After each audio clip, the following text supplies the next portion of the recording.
Hello, আসসালামু আলাইকুম। কেমন আছেন? সবাই ভালো আছেন? আমার কিছু জীবনের কিছু কথা বলতেছি। আমার ওয়াইফ আমাকে কল দিয়ে বারবার জ্বালাচ্ছে। আগে সংসার ভালো লাগে না, বাপ মার কথা কানে শুনে সংসারটা নষ্ট করে দিছে। এখন মাতবর, তারপর চেয়ারম্যান সবাইকে বলে একটা মীমাংসা পাইছে। কালি আমাকে ফোন দেখালে জানায় তোমার সংসার চলে আসবো, তার প্রমাণ আপনার কাছে তুলে ধরছি। আমি কি করতে পারি? আগে কথাটি শুনুন, এখনই কল আসবে। এই মোবাইল দেখছেন, কলায় বসছে, কলায় বসছে, কি করবো, কলায় বসছে। এই কথাটি শুনেন, আমি রিসিভ করবো, কথাটি শুনবেন, আমি সরাসরি দেখাই দিব। হ্যালো। হ্যাঁ হ্যালো, কিল্লে ফোন দিছ? কাবিনেট টেলাই নেই আজ তো 15 দিনও যায় হারানো হিয়ারটা কাবিনেট টেলাই না ফোন দিছ আমি তোমার কাছে চলে আমু। কি আমি তোমার কাছে চলে আমু, আর পেটটা কিছু ভালো লাগে না। তো বালা লাগেন না চলি আইবা?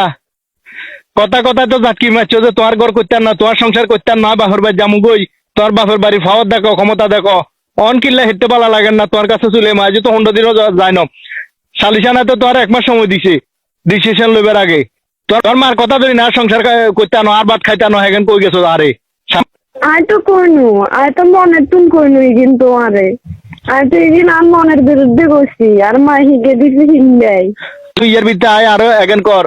হ্যাঁ মনে তুন কই না, তোর মার কথা ধরে কইছো, তোমার মার কথা ধরে কইছো বালা কথা রে, বুঝছি? তো তাইলে আর এই হাল কিল্লে করলা, আরো ছোট সমাজের কাছে কিল্লে ছোট করলা। এঙ্গা আমি এটা থাকতাম নয়, তোমার কাছে চলে আমু।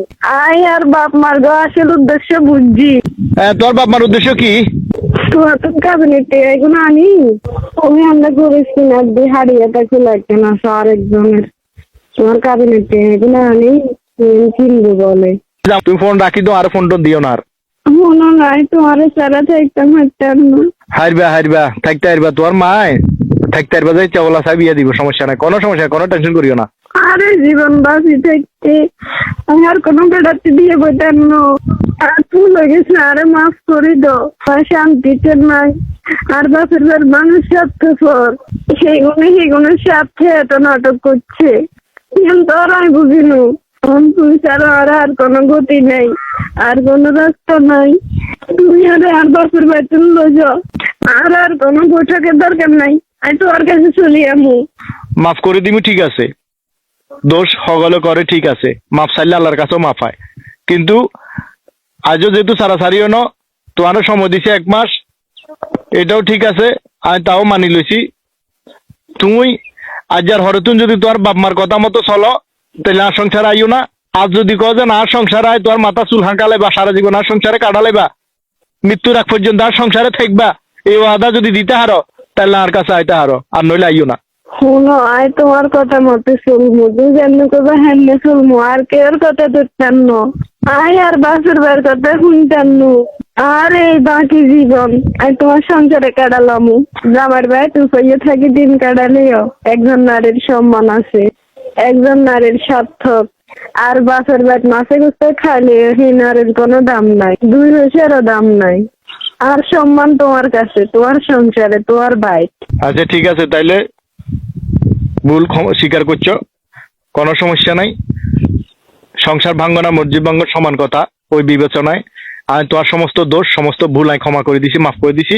ঠিক আছে, ওই আর বাপ মারা হারামো, আর বাপ মারলো একটু সুন্দর মতো চলিয়ে যা, ঠিক আছে নে? ঠিক আছে।